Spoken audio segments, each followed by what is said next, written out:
प्रभु तेरी वाणी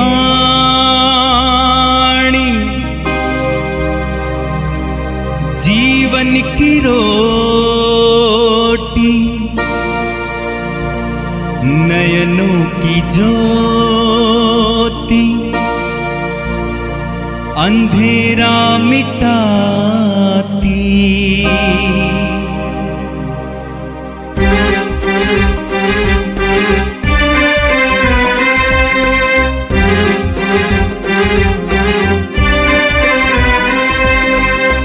प्रभु तेरी वाणी जीवन की रोटी, नयनों की ज्योति, अंधेरा मिटाती। प्रभु तेरी वाणी जीवन की रोटी, नयनों की ज्योति, अंधेरा मिटाती। वाणी वाणी वाणी वाणी वाणी पवित्र है, शाश्वत है, जीवन का मन्ना। Hallelujah hallelujah. सभी को जय मसीह की। आप लोग कैसे हो? परमेश्वर के अनुग्रह और महान अभिषेक के द्वारा एक बार फिर उसने मौका दिया मुझे। मैं प्रभु का सेवक धीरज सिंह आपके बीच में लेकर जीवन की रोटी, परमेश्वर के कलाम को लेकर हाजिर हूँ, उपस्थित हूँ। और उसने एक अपनी बड़ी दया और बड़ी महिमा किया कि मैं आपसे सभी से उस खुदा के कलाम को बांट सकूं। मेरे प्रिय, मेरे भाई, मेरे आत्मिक बहनों, मेरे भाइयों, जो खुदा के आप लोग हो, जो रात दिन मेरे लिए प्रार्थना करते हो, जैसे कि खुदा ने भी कहा कि हम एक दूसरे के लिए प्रार्थना करें, सो उसकी महिमा के लिए जो हम आज लोग एक बार उपस्थित हैं, सो आइए हम लोग प्रार्थना करते हैं कि खुदावन हम लोगों को और भी बुद्धि और ज्ञान से अपनी महिमा को खोले। आइए प्रार्थना करते हैं। सर्वशक्तिमान परमेश्वर, हम धन्यवाद देते हैं स्वामी, अनुग्रह और दया के सागर पिता, आपके वचन में लिखा है, क्योंकि हे यहोवा तू अनुग्रहकारी, करुणा निधान, दुख देकर पछताने हारा है। जितने तेरी बाट जोते हैं वे लज्जित नहीं होते मेरे पिता। आज की इस प्रार्थना, इस वचन के द्वारा मेरे राजा, उनके जीवनों में, इनके परिवारों में बरकत का रास्ता खुले, वफादारी का। खुदावन आज के वचन के द्वारा इनकी ज़िंदगियों वफादारी में जिए परमेश्वर। मेरे पिता, जो इस उपवास काल में तूने हमें जीवन की रोटी वचन देने का एक फजल दिया, एक मौका, एक अवसर दिया परमेश्वर, मेरे पिता यीशु, मैं तेरा कोटि कोटि धन्यवाद देता हूँ, तेरी महिमा करता हूँ मेरे खुदावन, ताकि तेरी महिमा, तेरा कलाम, तेरा पाक रूप परमेश्वर के जीवन में उतरे। आज के प्रार्थना के द्वारा परमेश्वर के जीवन में एक नए मार्ग, एक नए रास्ते खुल जाए यीशु मसीह के नाम से। आमीन आमीन आमीन। God bless you all. जैसा कि आप जानते हो कि जैसा परमेश्वर का आत्मा अगुवाई करता है, हम आप लोगों के सामने देते हैं। लगातार प्रार्थनाएं चल रही हैं, उपवास में सब लोग हैं। मददगार और बीज बोना परमेश्वर के कलाम में लिखा हुआ है, जैसा कि हम लोग एवरीडे करते हैं। और मेरे प्रिय भाई बहनों, आज के वचन के द्वारा, आज के कलाम के द्वारा हम सीखेंगे कि परमेश्वर के साथ जो लोग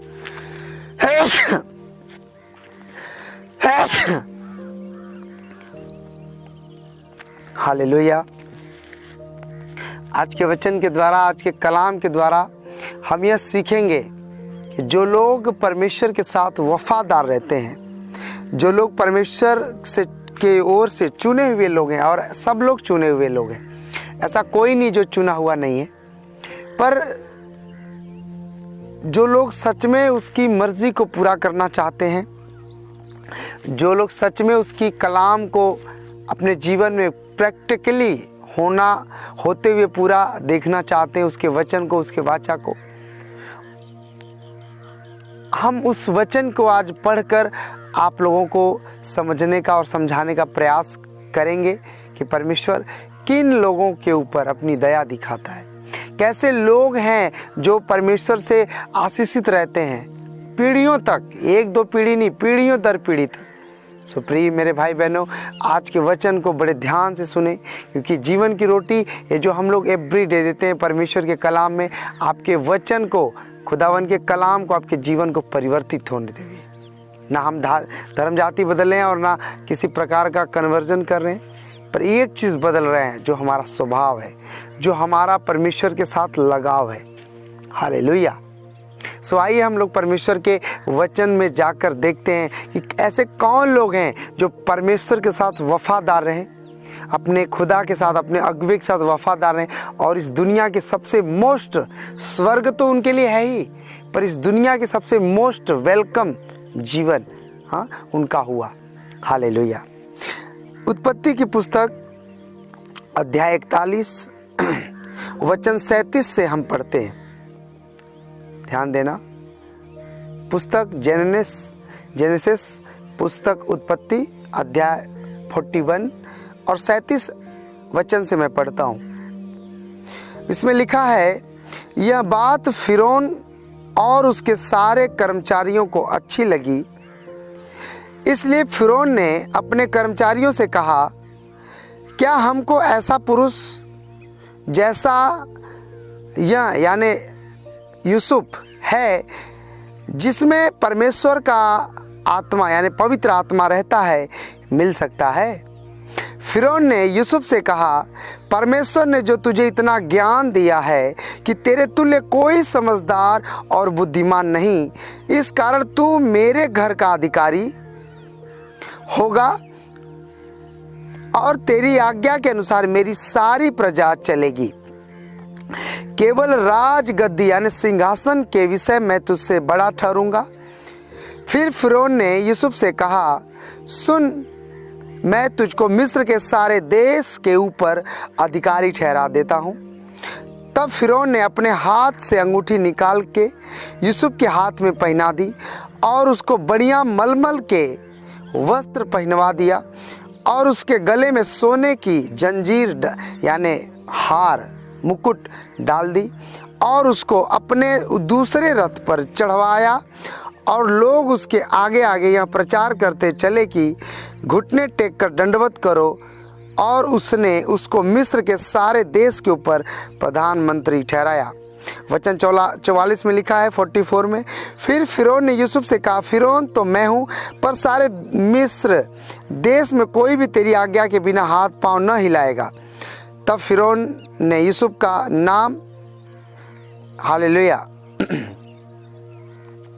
बाइबल में लिखा कि फिरौन ने, वचन 44 में लिखा कि फिरौन तो मैं हूँ। फिरौन कहता है, फिरौन तो मैं हूँ, राजा तो मैं हूँ, परंतु सारे मिस्र देश में तेरी आज्ञा के बिना कोई हाथ पांव भी नहीं डोला सकता है।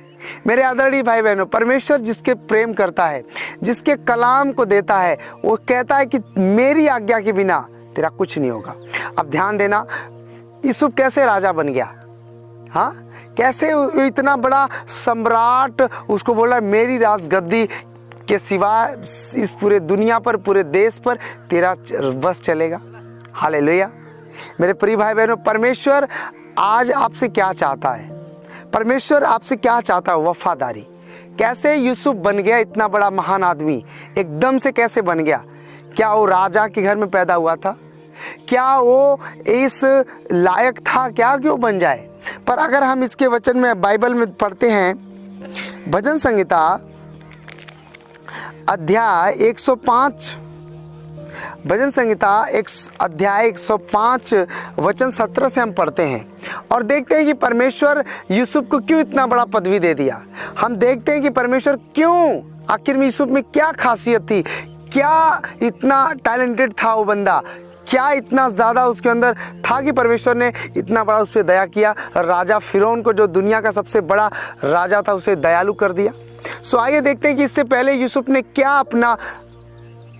अपना योग्यता साबित किया, अपना महारत क्या हासिल किया। देखते हैं, यहाँ पे लिखा भजन संहिता 105 के वचन 17 में, उसने यानी परमेश्वर ने यूसुफ नामक एक पुरुष को उनसे यानी इजरायलियों से पहले मिस्र को भेजा, जो दास होने के लिए बेचा गया। ध्यान देना, राजा होने के लिए नहीं, दास होने के लिए बेचा गया था। आगे लिखा, लोगों ने उसके पैरों में बेड़ियां डालकर उसे दुख दिया, वह लोहे के साकलों से जकड़ा गया। कौन? ये वही यूसुफ की बात कर रहा है परमेश्वर, जिसे राजा बनाया गया, जिसे प्रधानमंत्री बनाया गया। कह रहा है कि लोगों ने उसके पैरों में बेड़ियां डालकर उसे दुख दिया, वह लोहे के साकलों में जकड़ा गया।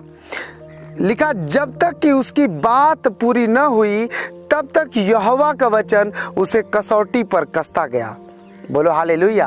बाइबल में लिखा कि जब तक परमेश्वर का जो भविष्यवाणी था, जब तक यूसुफ की ईमानदारी थी, परमेश्वर ने जब तक प्रकट ना किया तब तक यहोवा का जो कलाम था उसे कसौटी पे कसता गया। आज कोई चर्च जाता है, अरे बल्ले बल्ले मेरा बुखार ठीक हो गया, फिर कल जाके कोई दारू पी रहा है, फिर कोई जाके गंदे गाना नाच रहा है। ऐसे परमेश्वर थोड़ी काम करेगा। एक दिन उपवास रखा नहीं कि दुनिया भर का ढिंडोरा पीट दिया।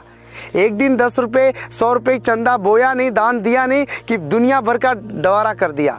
ध्यान देना मेरे भाई बहनों, परमेश्वर हमेशा उन्हीं को छुटकारा देता है जो लोग परमेश्वर से प्रेम करते हैं, वफादार रहते हैं। और परमेश्वर कैसे वफादार रहता है? परमेश्वर उन लोगों से वफादार रहता है जो अपने मालिक के साथ बैठते हैं। अगर आप देखो इन भाइयों को, तो ये भी अपने कामों में वफादार है, ये भी अपनी मजदूरी में काम करे, ये भी अपने कामों में व्यस्त हैं। अगर आप अपने कामों में व्यस्त नहीं रहोगे, अगर ये डोरी को खींचेंगे नहीं तो इनकी नाव कभी आगे नहीं बढ़ेगी, और नाव अगर आगे बढ़ेगी नहीं तो ये कभी भी अपनी मंजिल पे जा नहीं पाएंगे। हालेलुया। सो परमेश्वर क्या चाहता है? परमेश्वर आपसे चाहता है जैसे यूसुफ को मैंने बेड़ियां डलवाई, जैसे यूसुफ को मैंने जेल में बंद करवाया, जैसे मैंने यूसुफ को ताड़ना देकर चेकअप किया, वैसे तुम्हारा भी चेक किया जाएगा। हालेलुया। मेरे प्रिय आदरणीय भाई बहनों, परमेश्वर आपसे एक ही बात चाहता है, तुम वफादार बनो।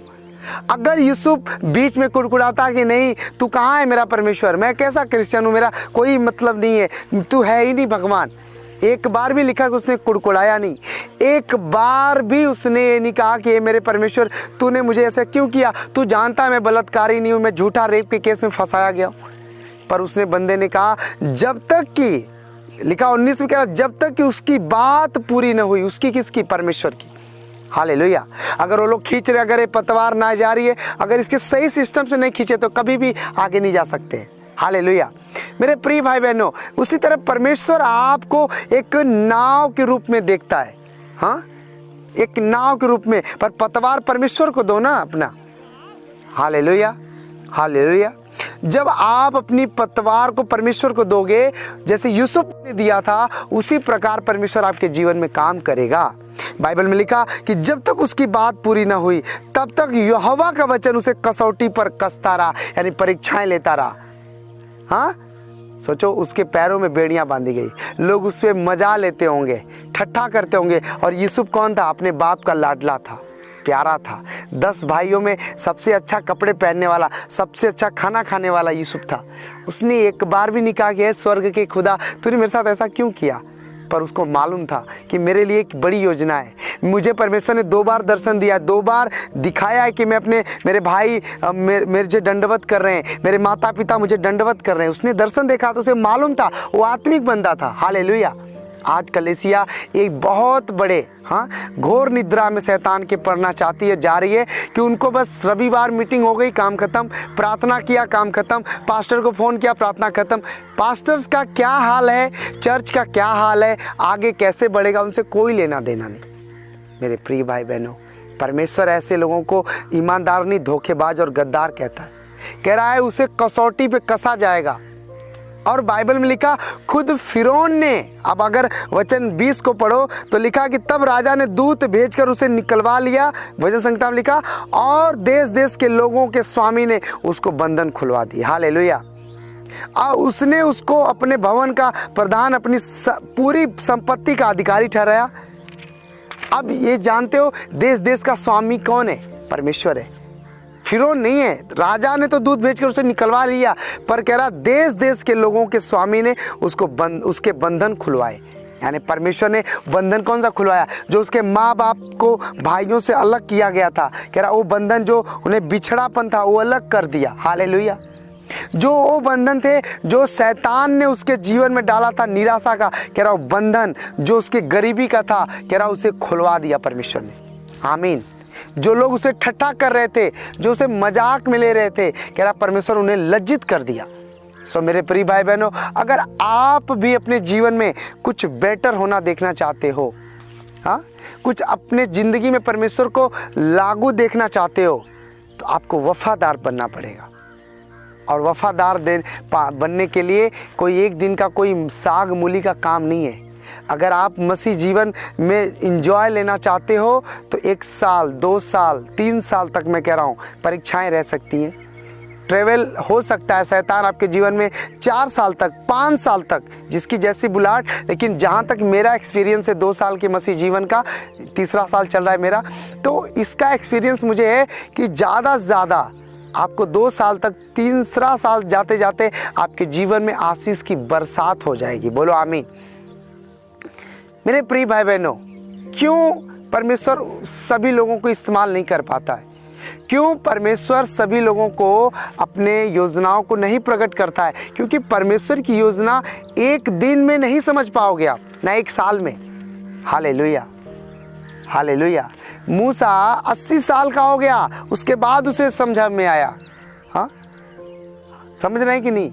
दाऊद 15 साल पे अभिषेक किया गया था और 30 साल पे 15 साल तक परीक्षाओं में रहा बेचारा। गली गली में, गुफाओं में, गलियों में भटकता था। सो मेरे प्रिय भाई बहनों, परमेश्वर के वचन के ऊपर ध्यान दो। अगर हम यीशु मसीह के बारे में पढ़ें तो मरकुस रचित सुसमाचार और अध्याय 8 में लिखा है, हालेलुया, अध्याय 8 में लिखा है, मरकुस रचित सुसमाचार अध्याय 8 वचन 34 में यीशु मसीह क्या कहते हैं वफादार और ईमानदार लोगों को? उसने भीड़ को, अध्याय 8 वचन 34 में लिखा, उसने भीड़ को अपने चेलों के समेत पास बुलाकर उन लोगों से कहा, जो कोई मेरे पीछे आना चाहे वह अपने आपे से इनकार करे और अपना क्रूस उठाकर मेरे पीछे हो ले। प्रभु यीशु क्या कहते हैं कि अगर कोई मेरे पीछे आना चाहे ना, तो कह रहा अपने आपे से, कह रहा तेरे पास सुंदर बंगला है, कह रहा उस बंगले को छोड़, कह रहा तेरे पास अच्छी नौकरी, कह रहा नौकरी की घमंड छोड़ दे, कह रहा तू सुंदर है, स्मार्ट है, तेरे पास 10 परिवार, कह रहा उसे छोड़, कह रहा अपने आपे से इनकार कर। यूसुफ ने अपने आपे से इनकार किया था, अपने आप को खुदा के हाथ में दे दिया था, वफादारी ईमानदारी में चलने लगा था। और यीशु कहते हैं कि अगर कोई मेरे पीछे आना चाहे, मेरा चेला बनना चाहता है, तो कह रहा अपने आपे से इनकार करे। अपने आपे का मतलब क्या हुआ कि मैं नहीं हूँ, मेरे अंदर जो भी है, गलातिया 2:20 में लिखा हुआ है। हाँ, गलातिया 2:20 में लिखा हुआ है कि उसके अंदर कौन जिंदा है। हालेलुया। सो मेरे प्रिय भाई बहनों, यीशु ने भी यही बात कही कि अगर कोई मेरे पीछे आना चाहे तो अपने आपे से इनकार करे, अपना क्रूस उठाकर मेरे पीछे हो ले। अपना क्रूस यानी अपनी जो सेवा है, जो बुलाहट है, वो बुलाहट कैसे पता चलेगी? जब आप एक गॉड ऑफ मैन के, रियल गॉड ऑफ मैन, एक जीवित चर्च के हिस्सेदार बनोगे। वो चर्च भले ही 50 लोगों की हो, 500 लोगों की हो, बाद में 5 लाख परमेश्वर कर देगा समय पे। समझ रहे हो कि नहीं? उसी तरह अगर आप अपने जीवन में, अगर आप कुछ चाहते हो कि परमेश्वर आपके लिए करे, तो आपको एक गॉड ऑफ मैन को फॉलो करना पड़ेगा। उस वर्ड को जो परमेश्वर उसे देता है, उस वचन को रियलाइज करना पड़ेगा। और तब देखना परमेश्वर कैसे चमत्कार आपके जीवन में करता है। मेरे भाई बहनों, परमेश्वर यीशु ने खुद कहा था, क्योंकि जो कोई अपना प्राण बचाना चाहता है वह उसे खोएगा, पर जो कोई मेरे और मेरे सुसमाचार के लिए अपना प्राण खोएगा वह उसे बचाएगा। कैसे प्राण खोना है? कैसे? उसने अपना प्राण दे दिया, पर कैसे? कह रहा जो तू धन इकट्ठा करेगा, कह रहा उससे कभी तृप्त होगा नहीं, पर जो अपना तू धन मेरे राज्य के लिए देगा, जो अपनी प्रार्थना मेरे दास के लिए तू मुझसे करेगा कि प्रभु बेदारी दे और बुद्धि दे और भी पावर दे और सामर्थ दे, कह रहा तुझे मैं उससे भी ज़्यादा दूंगा। Hallelujah, hallelujah. यूसुफ ने एक बार भी नहीं कहा कि नहीं राजा, मेरी शर्त है कि तू मुझे प्रधानमंत्री बनाएगा तभी मैं तुझे ये बताऊंगी। पर परमेश्वर ने उसे बुद्धि दिया था। ध्यान देना, अभिषेक सबको नहीं मिलता, बुलाहट सब लोगों को नहीं करता। मेरे आत्मिक पिता कहते हैं ना कि बहुत सारे ऐसे लोग हैं जिनके पास कोई काम धंधा नहीं होता है, कहते हैं चलो सेवा कर लो। जो लोग मेरे साथ शुरुआत में मेरे साथ सेवा में थे, आज भी बने हैं, कुछ लोग नहीं हैं, वो लोग जानते हैं कि मैंने प्रभु की सेवा कैसे करना शुरू किया। एक छोटा सा भी छोटा काम मैंने छोड़ा नहीं।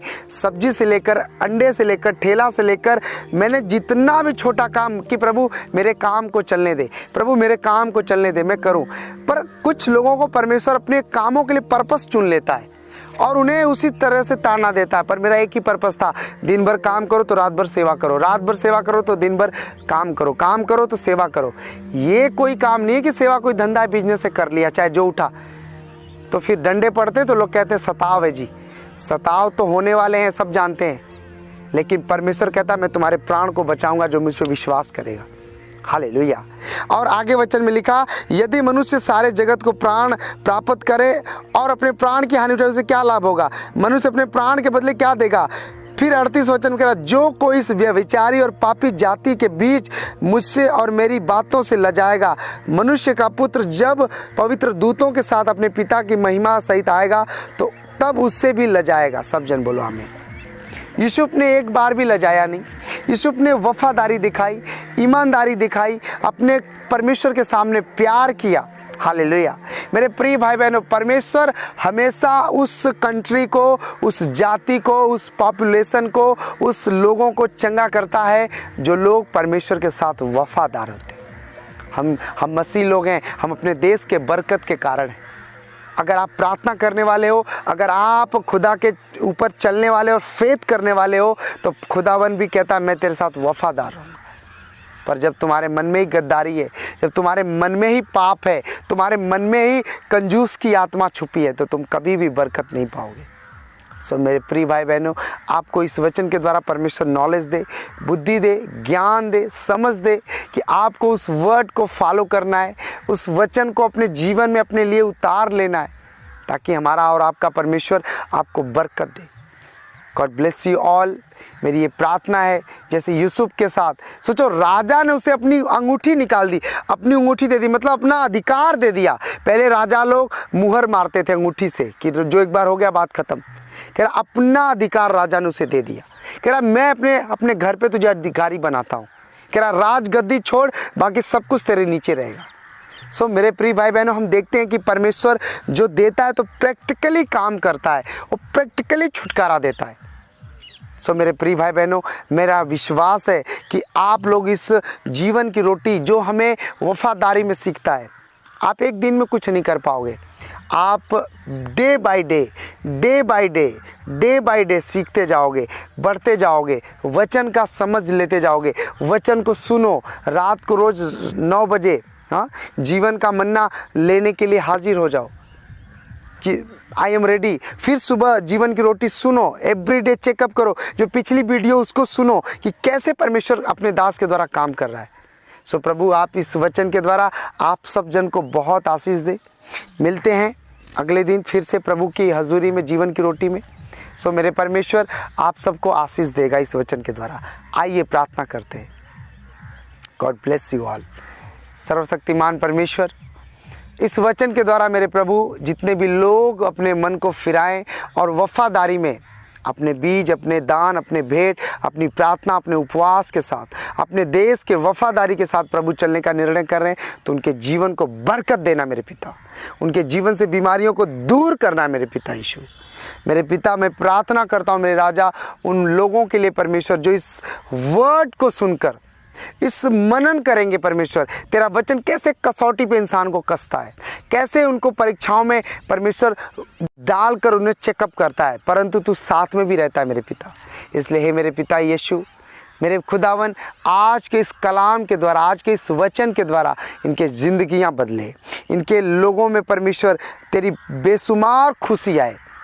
आदर और महिमा स्वर्ग के परमेश्वर यीशु मसीह को देते हैं मेरे पिता। मानव उद्धार सेवा आश्रम के एक एक कलेसियाओं के एक एक मेंबर को देते हैं परमेश्वर, यीशु के नाम में तेरे ब्लड में छिपाते हैं। सारा आदर, सारी महिमा, सारा जलाल धन्यवाद देते हुए तूने मेरी प्रार्थना को सुना, इसलिए परमेश्वर तेरा धन्यवाद देते हैं यीशु के नाम में। आमीन आमीन।